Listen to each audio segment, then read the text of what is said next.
आज से 6 करोड़ 60 लाख साल पहले, जब इस धरती पर इंसानों का कोई नामो निशान नहीं था, जहां राज था विशाल और खतरनाक डायनासोर का। धरती का हर वो कोना, जंगल, मैदान, नदी, चट्टान, सब कुछ उनके पैरों के नीचे था।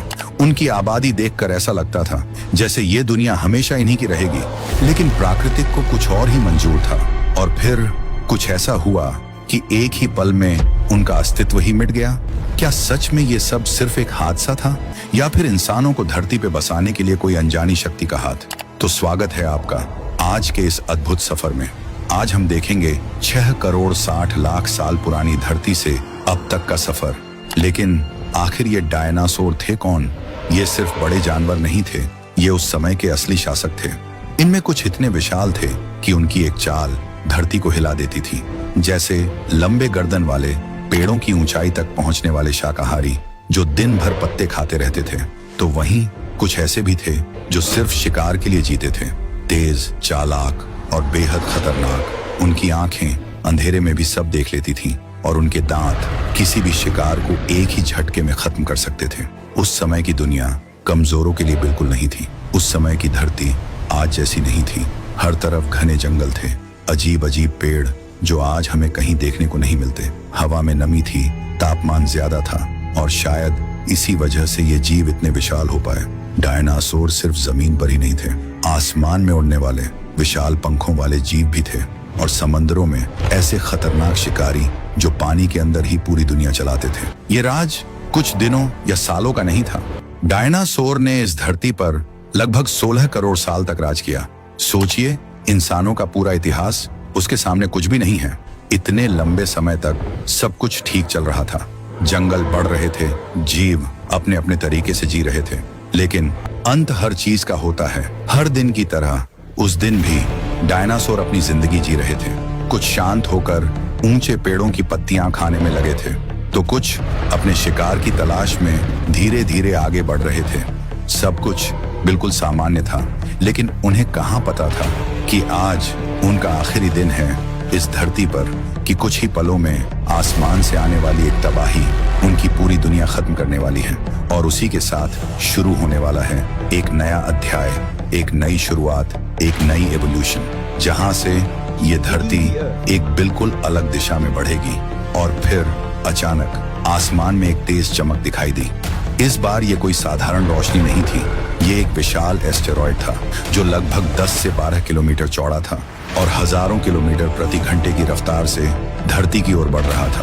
कुछ ही पलों में वो धरती से टकराया, और उस टक्कर की ताकत इतनी ज्यादा थी जितनी अरबों परमाणु बमों के बराबर। जहां ये गिरा, वहां का तापमान कुछ ही सेकंड में हजारों डिग्री तक पहुंच गया। आसपास की हर चीज, पत्थर, पेड़, पानी, सब कुछ पल भर में वाष्प बन गया। धरती दहल उठी। इतने भयंकर भूकंप आए कि पूरा ग्रह कांप गया। आसमान में और जलते हुए पत्थरों की बारिश होने लगी, जैसे पूरा आसमान आग बरसा रहा हो। जंगलों में हर तरफ आग फैल गई। हजारों किलोमीटर तक सब कुछ जलने लगा। और फिर सबसे खतरनाक बदलाव शुरू हुआ। इस टक्कर से उठे धूल और धुआं से पूरा आसमान ढक चुका था। सूरज की रोशनी धरती तक पहुंच ही नहीं पा रही थी। दिन एक लंबी रात में बदल गया। मगर सवाल ये था कि वो एस्टेरॉयड धरती की तरफ आया कैसे? वैज्ञानिक मानते हैं कि वो करोड़ों सालों से अंतरिक्ष में भटक रहा था। ये कोई साधारण पत्थर नहीं था, बल्कि हमारे सौर मंडल के बाहरी हिस्से से आया एक विशाल पिंड था। बृहस्पति ग्रह के पार, जहां ठंड और अंधेरे के बीच ऐसे ही हजारों एस्टेरॉयड खामोशी से अपनी अपनी कक्षा में घूमते रहते हैं। शायद किसी गुरुत्वाकर्षण के बदलाव ने या सौर मंडल की हलचल ने इसे उसकी राह से भटका दिया। करोड़ों सालों तक ये अंतरिक्ष में सफर करता रहा, और फिर 66 मिलियन साल पहले ये विशाल पत्थर धरती के वातावरण में दाखिल हुआ। हवा के साथ घर्षण से ये एक जलती हुई आग के गोले में बदल गया, और आखिरकार ये टकराया आज के युकाटन प्रायद्वीप के पास, जहां उस समय एक उथला समुद्र था। इस विनाश का असर इतना भयानक था कि धरती पर मौजूद लगभग 75% से 90% तक जीव कुछ ही समय में खत्म हो गए। जो बच गए थे उनके लिए भी हालात आसान नहीं थे। आसमान से गिरते हुए जलते पत्थर हर जगह आग फैला रहे थे। जंगल जो पहले ही जल चुके थे अब राख में बदलते जा रहे थे, और जो थोड़े बहुत जीव इन आग के तूफानों से बच भी गए। वे अंधेरे, ठंड और भूख के सामने टिक नहीं पाए। एक एक करके जीवन की हर बड़ी कड़ी टूटती चली गई और आखिरकार उस एक एस्टेरॉयड ने सिर्फ जीवों को नहीं बल्कि एक पूरे युग को खत्म कर दिया। लेकिन इस टक्कर का असर सिर्फ कुछ पलों का नहीं था। असल तबाही उसके बाद शुरू हुई, जब इस टक्कर से उठी धूल, सल्फर और जहरीली गैसें पूरे आसमान में फैल गईं। तापमान तेजी से गिरने लगा। वैज्ञानिक मानते हैं कि धरती का औसत तापमान लगभग 25 से 26 डिग्री तक नीचे गिर गया था। कुछ ही समय में धरती पर एक अजीब सी ठंड छा गई, एक ऐसी ठंड जो किसी हिमयुग से कम नहीं थी। और ये हालत सिर्फ कुछ दिनों की नहीं बल्कि कई सालों तक बनी रही। पेड़ पौधे जो पहले ही आग में जल चुके थे, अब सूरज की रोशनी के बिना उग ही नहीं पाए और यहीं से जीवन की पूरी कड़ी टूट गई। लेकिन ये सफर यहीं खत्म नहीं हुई। कुछ सालों बाद जब ये धूल और गैसें धीरे धीरे हटने लगी तो सूरज की रोशनी फिर से धरती तक पहुंची। लेकिन अब धरती पहले जैसी नहीं रही थी। वातावरण में मौजूद कार्बन डाइऑक्साइड धीरे धीरे तापमान बढ़ाने लगी और आने वाले हजारों सालों तक धरती एक नए बदलाव से गुजरी। जंगलों को लौटने में, पौधों को फिर से उगने में और पूरी प्रकृति को संभलने में कई दशकों का समय लगा। लेकिन यही समय था जब एक दुनिया खत्म हुई तो दूसरी जन्म लेने के लिए तैयार थी। लेकिन जब डायनासोर खत्म हुए तो धरती पूरी तरह खाली नहीं हुई थी। उनकी जगह लेने के लिए कुछ छोटे छोटे जीव पहले से ही तैयार थे। ये थे मेमल्स यानी स्तनधारी जीव, जो डायनासोर के समय में ज्यादातर छिप कर रहते थे, छोटे, कमजोर और हमेशा डर में जीने वाले। लेकिन अब पहली बार धरती पर कोई बड़ा शिकारी नहीं था और यही उनके लिए सबसे बड़ा मौका था। धीरे धीरे ये छोटे जीव बढ़ने लगे।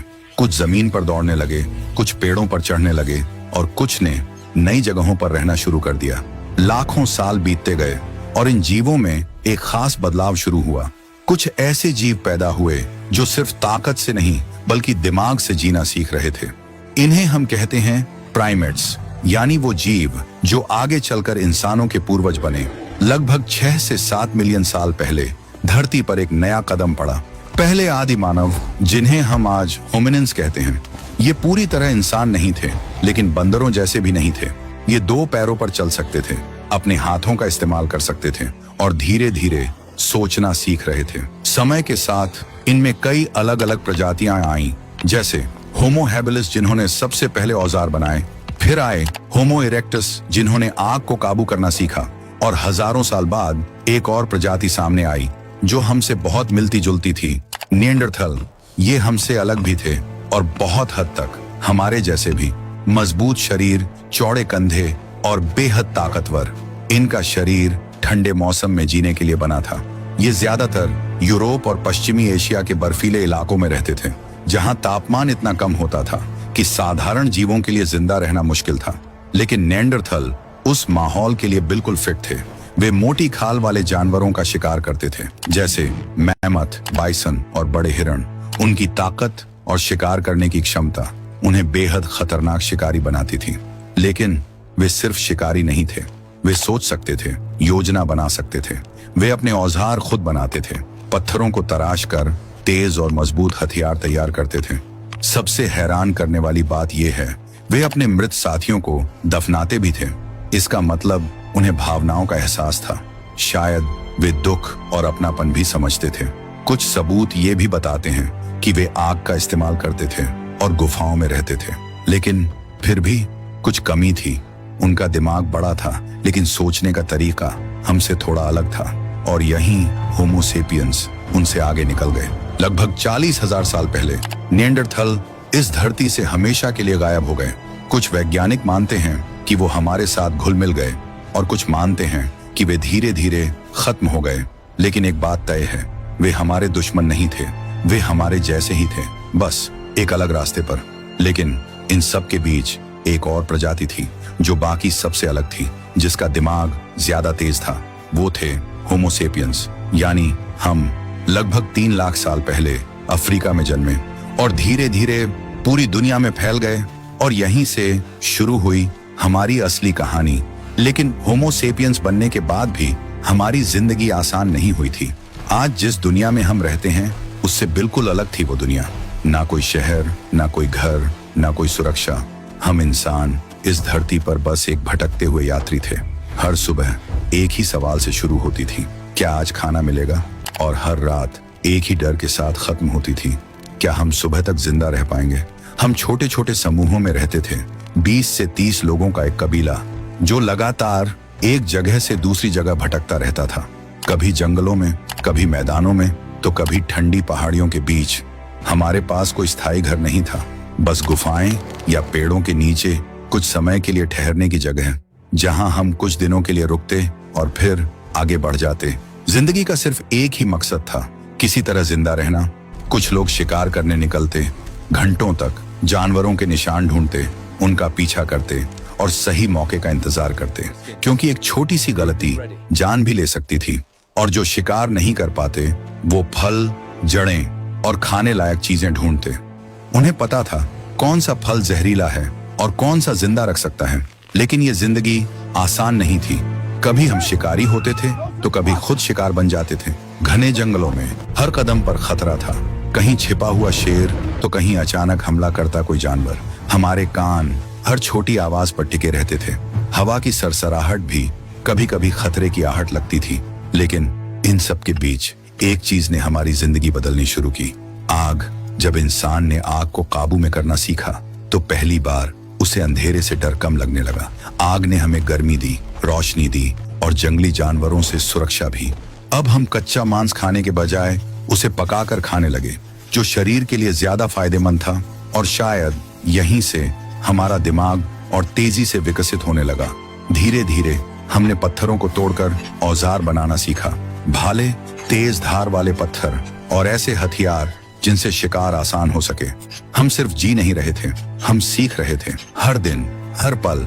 और यही सीख हमें बाकी सभी जीवों से अलग बना रही थी। लेकिन हम अभी भी कमजोर थे, ना हमारे पास ताकत थी, ना तेज दांत, ना ही मोटी खाल। फिर भी हम जिंदा थे, क्योंकि हमारे पास सबसे बड़ा हथियार था, दिमाग। और शायद यही दिमाग हमारी सबसे बड़ी ताकत बनने वाला था। धीरे धीरे हमने सिर्फ शिकार करना ही नहीं, बल्कि एक साथ मिलकर जीना भी सीख लिया। हमने इशारों में बात करना शुरू किया, फिर आवाजों में और धीरे धीरे शब्दों में। पहली बार हम अपने विचार एक दूसरे तक पहुंचाने लगे। अब शिकार सिर्फ ताकत का खेल नहीं रहा था, अब उसमें योजना थी, रणनीति थी और साथ मिलकर काम करने की ताकत थी। कुछ लोग जानवरों को घेरते, कुछ उनका रास्ता रोकते और फिर एक सही मौके पर हमला करते। यही टीम वर्क हमें बाकी सभी जीवों से अलग बना रहा था। रात को जब आग जलती थी तो हम उसके चारों तरफ बैठते। कोई दिन भर की कहानी सुनाता, कोई हंसता तो कोई बस आग की लपटों को देखता रहता। शायद यहीं से कहानी सुनाने की शुरुआत हुई। धीरे धीरे हम सिर्फ जी नहीं रहे थे, हम महसूस करना सीख रहे थे। हमने गुफाओं की दीवारों पर अपने शिकार के चित्र बनाना शुरू किया, अपनी जिंदगी को पत्थरों पर उकेरना शुरू किया। और यहीं से इंसान सिर्फ एक जीव नहीं रहा, वो एक कलाकार बन गया, एक सोचने वाला प्राणी। लेकिन फिर भी हमारी जिंदगी पूरी तरह सुरक्षित नहीं थी, क्योंकि हम अभी भी प्रकृति पर निर्भर थे। अगर बारिश ज्यादा हो जाए तो मुश्किल, अगर सूखा पड़ जाए तो और भी बड़ी मुश्किल। हर दिन अभी भी एक संघर्ष था। लेकिन इसी संघर्ष के बीच एक दिन कुछ ऐसा हुआ जिसने इंसान की जिंदगी हमेशा के लिए बदल दी। शायद किसी ने ध्यान दिया होगा कि जो बीज जमीन पर गिरते हैं, कुछ समय बाद वहीं से नए पौधे उगाते हैं। एक बहुत छोटा सा एहसास, लेकिन यही एहसास आगे चलकर एक बहुत बड़ी क्रांति बनने वाला था। एक ऐसी क्रांति जो इंसान को भटकते हुए शिकारी से अन्नदाता बनाने वाला था।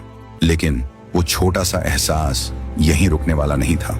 जो इंसान कल तक जंगलों में भटक रहा था, अब धीरे धीरे रुकना सीख रहा था। पहले तो ये बस एक संयोग था, लेकिन धीरे धीरे इंसान ने इस राज को समझना शुरू किया। अगर बीज को सही जगह और सही समय पर बोया जाए तो भोजन खुद उगाया जा सकता है। और यहीं से शुरू हुई खेती की असली कहानी। अब इंसान भोजन के पीछे भाग नहीं रहा था, बल्कि भोजन को अपने पास उगा रहा था। धीरे धीरे लोग एक जगह बसने लगे। उन्होंने जमीन को साफ करना शुरू किया, झाड़ियां हटाई, पेड़ों को काटा ताकि खेत तैयार हो सके। फिर मिट्टी को खोदा गया, शुरुआत में पत्थरों और लकड़ी के साधारण औजारों से, लेकिन यही छोटे छोटे औजार आगे चलकर खेती की रीढ़ बने। अब बारी थी बोवाई की। लोग बीजों को संभाल कर रखते और मौसम के हिसाब से उन्हें जमीन में बोते। उन्हें धीरे धीरे समझ आने लगा था कि कौन सा बीज कब बोना है। फिर शुरू होता था इंतजार, बारिश का, सूरज की रोशनी का और सही समय का। धीरे धीरे उन्होंने पानी को नियंत्रित करना भी सीख लिया। नदियों के किनारे बसे लोग पानी को खेतों तक लाने लगे। छोटे छोटे नाले बनाए गए जिनसे पानी खेतों तक पहुंच सके। यही सिंचाई की शुरुआत थी। अब इंसान सिर्फ प्रकृति पर निर्भर नहीं था, वो प्रकृति को अपने हिसाब से ढालने लगा था। जब फसल तैयार होती तो उसे काटा जाता, शुरुआत में पत्थर या हड्डी के बने औजारों से। फिर अनाज को इकट्ठा किया जाता और सुरक्षित रखने के लिए मिट्टी के बर्तनों में भरकर रखा जाता। अब भविष्य के लिए भी खाना बचाया जा सकता था और यही सबसे बड़ा बदलाव था। पहली बार इंसान को यकीन हुआ कि कल भूखा नहीं रहना पड़ेगा। धीरे धीरे गांव बनने लगे। लोग एक जगह बस गए, घर बने, समाज बना। कुछ लोग किसान बने तो कुछ कारीगर, कुछ औजार बनाने लगे तो कुछ कपड़े बुनने लगे। और यहीं से शुरू हुई सभ्यता की असली शुरुआत। लेकिन इस बदलाव की कीमत भी थी। अब इंसान को हर दिन खेत में मेहनत करनी पड़ती थी। फसल खराब हो जाए तो भूख का खतरा। फिर भी इसे खोज ने इंसान को हमेशा के लिए बदल दिया। एक भटकता हुआ जीव अब धरती को समझने लगा था और यहीं से शुरू हुआ वो सफर जो हमें आज तक लेकर आया। और ये सब शुरू हुआ था उस एक बीज से जो किसी गुमनाम इंसान ने हजारों साल पहले चुपचाप जमीन में बो दिया था। उसे शायद ये भी नहीं पता था कि उसका ये छोटा सा कदम एक दिन पूरी दुनिया बदल देगा। वो एक खोज जिसने हमें भटकते हुए शिकारी से अन्न उगाने वाला बना दिया। ये सिर्फ इतिहास की एक घटना नहीं थी, ये वो नींव थी जिस पर आज की पूरी दुनिया खड़ी है। आपके हाथ में जो मोबाइल है, आप जिस शहर में रहते हैं, जो किताबें आप पढ़ते हैं, ये सब शायद कभी मुमकिन ही नहीं होता अगर इंसान आज भी खाने की तलाश में भटक रहा होता। खेती ने हमें सिर्फ भोजन नहीं दिया, उसने हमें स्थिर होना सिखाया और इसी स्थिरता ने हमें समय दिया, सोचने का, सीखने का, नई चीजें बनाने का और इस ब्रह्मांड को समझने का। जब पेट भरने की चिंता कम हुई तभी इंसान का दिमाग वास्तव में आगे बढ़ा। छोटे छोटे गांव बने, फिर शहर, फिर सभ्यताएं और उन्हीं से जन्म हुआ ज्ञान और विज्ञान का। हाँ, ये सफर आसान नहीं था। इसने हमें बहुत कुछ दिया लेकिन कुछ चीजें छीन भी लीं। बीमारियां, असमानता और संघर्ष। आज भी हम उन्हीं चुनौतियों का सामना कर रहे हैं। लेकिन अगर इस कहानी का सार समझें तो वो ये है, उस पहले बीज ने हमें सिर्फ खाना नहीं दिया, उसने हमें अपना भविष्य बनाने की ताकत दी। उसने हमें प्रकृति का हिस्सा होने के साथ साथ उसे समझने और बदलने की क्षमता दी। और यही इंसान की सबसे बड़ी ताकत है। ताकत उसकी मांसपेशियों में नहीं बल्कि उसके दिमाग में, उसकी सोच में और एक छोटे से विचार को एक बड़ी क्रांति में बदल देने की क्षमता में। तो अगली बार जब आप अपनी थाली में खाना देखें तो एक पल के लिए उन गुमनाम लोगों को जरूर याद कीजिएगा जिन्होंने डर और अनिश्चितता के बीच एक बीज बोने की हिम्मत की और उसी एक फैसले ने हमारी पूरी दुनिया बदल दी। अगर आपको ये सफर पसंद आया तो इस कहानी को आगे बढ़ाइए, क्योंकि ये कहानी सिर्फ इतिहास की नहीं, हमारी है।